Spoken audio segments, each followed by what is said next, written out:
Silver-Tongued Devil here, and this is going to be a not-so masterclass in how to get Undefiled Defender. So, I say not-so masterclass because you wouldn't play Siege this way. But, I don't have the achievement yet.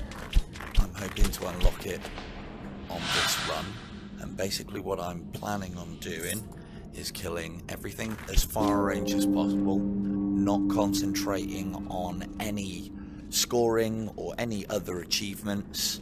I'm going to be placing incursions in just one space, which will be behind me, just because that one can be a bit hard to deal with. I am going to be looking for some scoring shots with Tempest, because I want points, because points will bag me arrows. And arrows is something that I would like. However, you probably, if you were so inclined, be able to do this relatively easily. Or not relatively easily, it is challenging. But you could do this with just vanilla arrows and copious amounts of slow time, because slow time's a very powerful thing. You'll see that I'm not using it at the moment because these waves are reasonably easy, and I'm just trying to get through this as quickly as possible for you. Hand of God is another good arrow as well to take, however, you know what, I'll grab them anyway. I'll grab them now and regret it later when it gives me Tempest ×3 next. So yeah, the tactic that I'm employing here is fire all the arrows, all the time, keeping an eye out, head on a swivel-ish. I am going to layer this back quadrant behind me. Oh, could have done with those. More hands of God though. I'm going to layer this back quadrant behind me because, just because of how I stand in my play space, I like to think as that as forward. That as forward, this as left, and that right. So that's always behind me.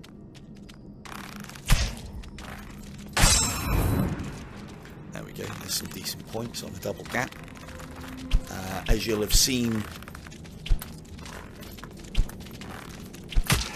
should try and get those heads. As you'll have seen in the video that I posted on the channel with Arby, there are some double gap shots.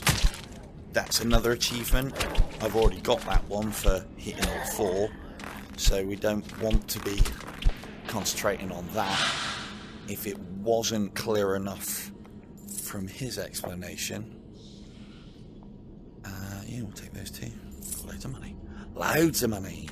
If it wasn't clear enough from his location, double gap up there, double gap at the back there, double gap there, and there's one right there too. Yeah, go on then. That's the other one. Oh. Yes, Siege, thank you.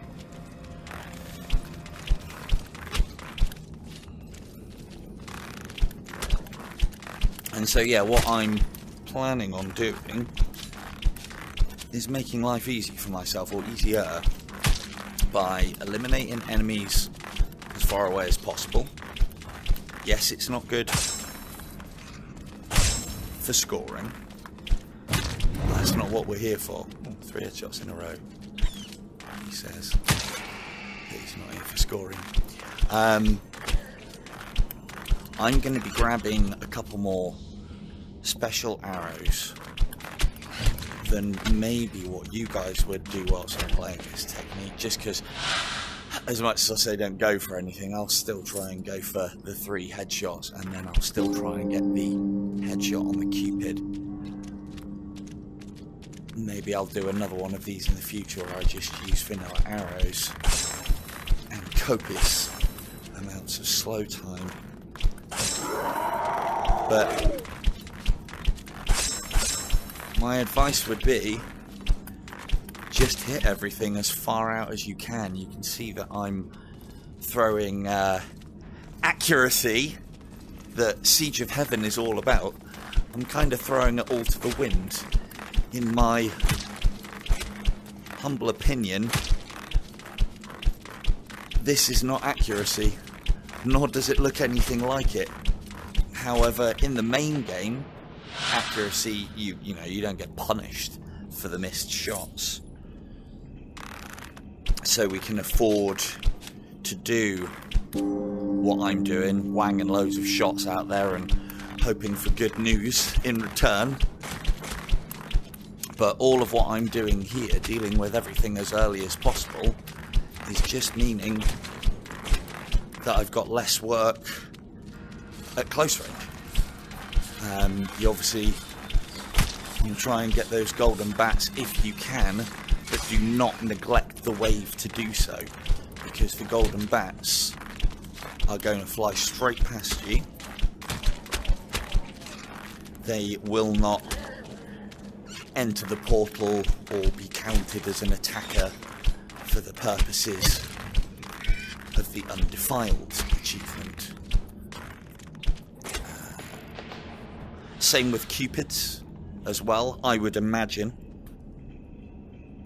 I mean, I can almost guarantee that that's the case with Cupids, because it isn't. This achievement isn't about not letting things escape. It's about not getting hit, which obviously there's a difference. The screamers are something that I would prioritise, but obviously you deal with what's close. And coming through the gate. Let's get one set up there as well, so we've got less to worry about. Bats are a pain, because obviously, not so, maybe not obviously, they're the ones that can come into entrances that are not clearly marked.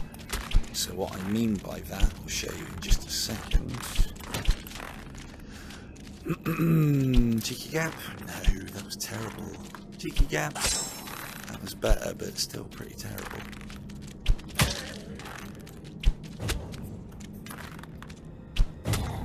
There we go. The railings are obviously supposed to be your safe space, and these gaps are where the enemies can come through and hit the portal. However, bats don't follow that same rule. They can skip that banister there, so that is definitely a flashpoint to watch. And as the waves increase, you'll see me start being a little bit more clever with what I'm doing. But at the moment, I say I haven't done this challenge yet. I'm hoping it's going to pop brand new and live in this video. We shall see.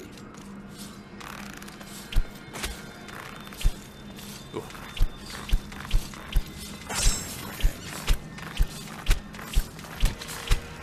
Now, something that I'm going to start doing, because we are starting to get to the point where I can see us getting overwhelmed, is something that I may have already, I've got the video done if I haven't released it already, and it's something that,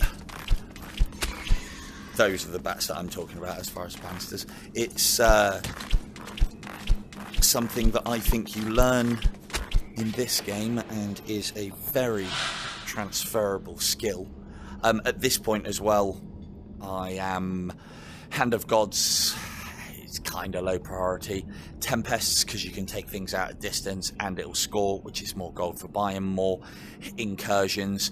Cataclysms might help us if we get swarmed. Even Hand of Gods will help us when we get swarmed, but I would concentrate on Tempests and incursions. But yeah, on to the slow-mo shooting side of things. So I'm in slow time now. I take my shot, I fire, I press slow time again.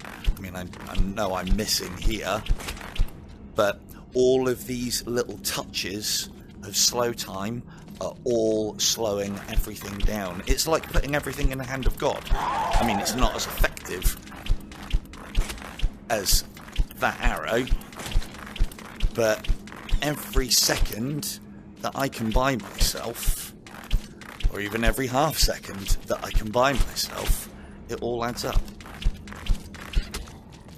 As I said, I may already have a video on my little tips in 30 ticks vids about what I call slow-mo shooting.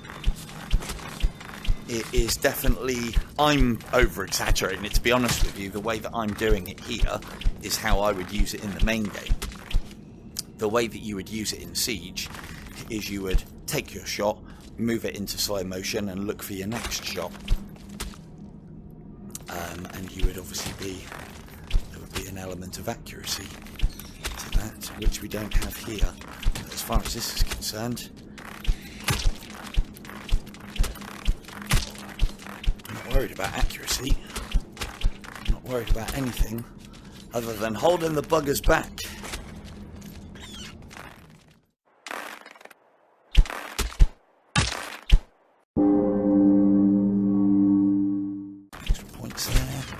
Skeletons are obviously a huge priority because they will creep up on you before you know it and they'll be in, and we don't want that. Now, as far as the incursions are concerned, this is all new ground for me because I don't play this way, obviously. Or I don't play Siege of Heaven this way. The way that I'm playing this is more like the main game. Because with the main game, the emphasis is not getting hit, so I'm kind of treating it like that. So what my plan is here, protect my back quadrant. When I've got enough down there, I'm happy with them, I'll start moving out to other quadrants. I'm actually going to leave these two to last because they're relatively easy shots. They are a high traffic area, but I should be able to deal with that. From what I've found with this level, I don't have to, it may be different with yourself, I don't have to worry about the high traffic areas because I can see those ones coming. The high traffic areas are the ones that you get absorbed in, the ones that you get lost in. Classic example, so I was lost shooting the high traffic area and those guys almost got in. Thankfully, I had my trap set up.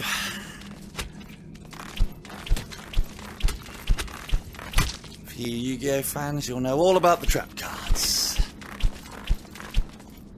So this was probably quite a waste, to be fair. I probably could have spread them a lot thinner. However,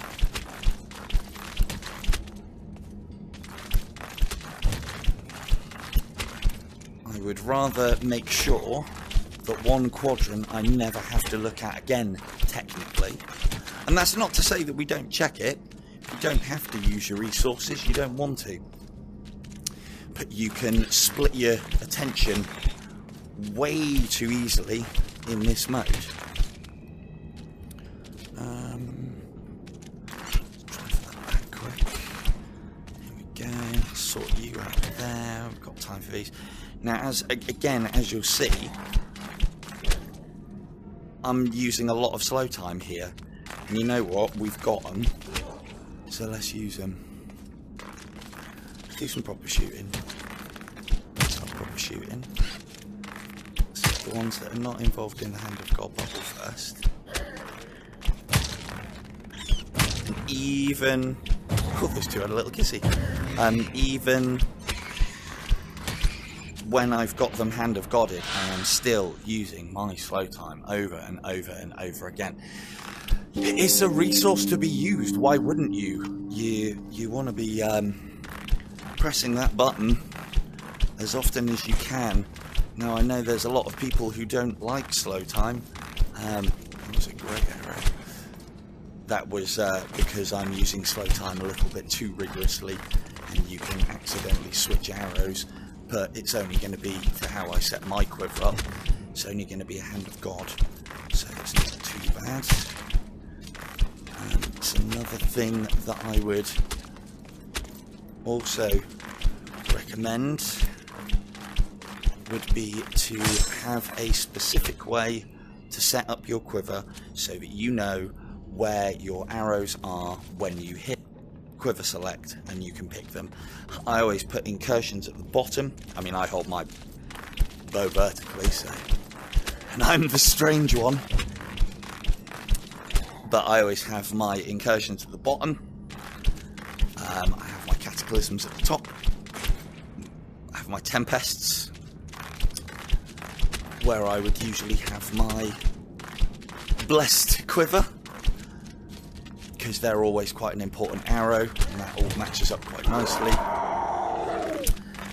And then I would have my Hand of Gods in the lower slot. The reason why I do that is priority. So more often than not, cheeky one there, look at him. More often than not, Tempest is a massively important arrow in pretty much anything that you would be doing properly in Siege. I mean, it's pretty important even in this, because if we weren't making gold from the decent shots, then we wouldn't be able to afford anything if it was useful. Okay, so we're on wave 14, not a bad score as well, 500,000, but we're not there for that at the moment. Now you'll see that I'm not prioritising headshots either, and to be fair, I probably couldn't hit them at the sort of ranges that I'm going for, but it doesn't matter. What I'm hoping you'll appreciate here is what I'm doing as far as the slow time shooting is concerned. Now this is, as I said previously, this is a skill that I've picked up through my copious amounts of playing Siege, and then adapted it for the main game.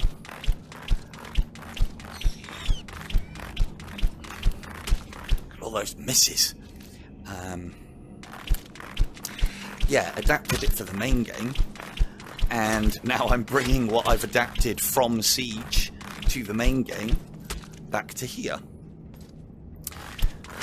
Again, another use for this one is if you can get this down pat, you can, between your shooting, use those 5 seconds odd. Oh, that's a shame. Some points to be had there. You can use those 5 seconds odd that you get from hitting the slow time upon death or killing something. You could use those to have a look around, like I just did then, to get those cheeky bats. Again, we don't need this guy, but we're going to get him anyway because I like arrows. But if it was me playing and I was struggling, those golden bats, as great and mechanical as they sound, they would go completely out the window. You do not need to kill them.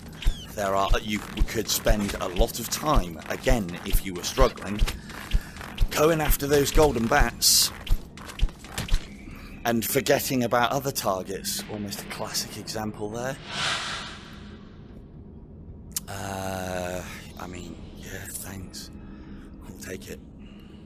Okay, wave 15, full health. I haven't bought any Blood of the Lambs. One of the other things that is kind of up for debate as to whether this achievement is actually bugged or not. I don't know. We're going to find out, hopefully. Hopefully we're going to find out in a minute.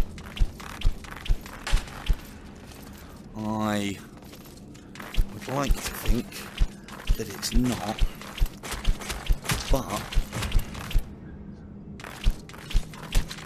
could be wrong. Some people have reported that they've got it,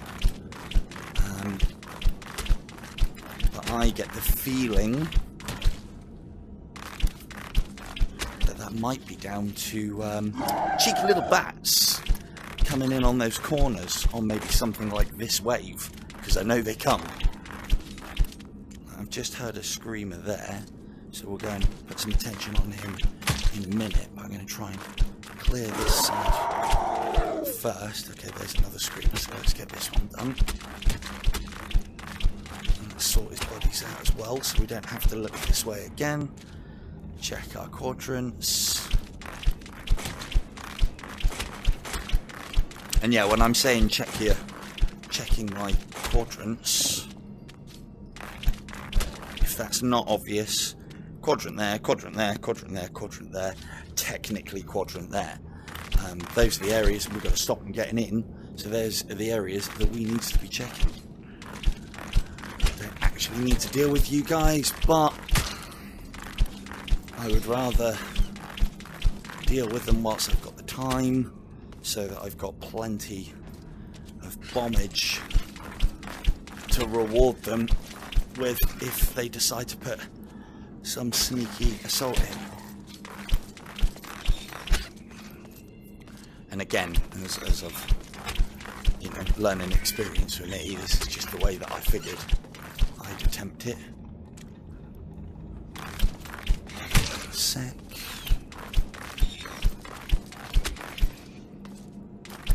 Oh, that's a cheeky one. Oh, that's a cheeky one too. So they can come over that banister also. Right, I'll sort you out in a minute. Let's get Skeleton Bob A, Skeleton Bob B. Get this Black Knight. Lucky little headshot there. And let's...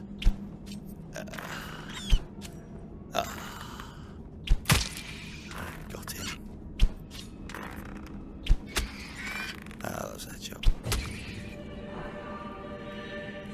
And this is Silver Tongue Devil of the future, and although that was a successful attempt at this achievement, I didn't get it because it was bugged at the time. Super Bright, as always, were very quick to jump on this, and I got it sorted almost immediately, so using the techniques in this video will allow you to get that achievement unlocked.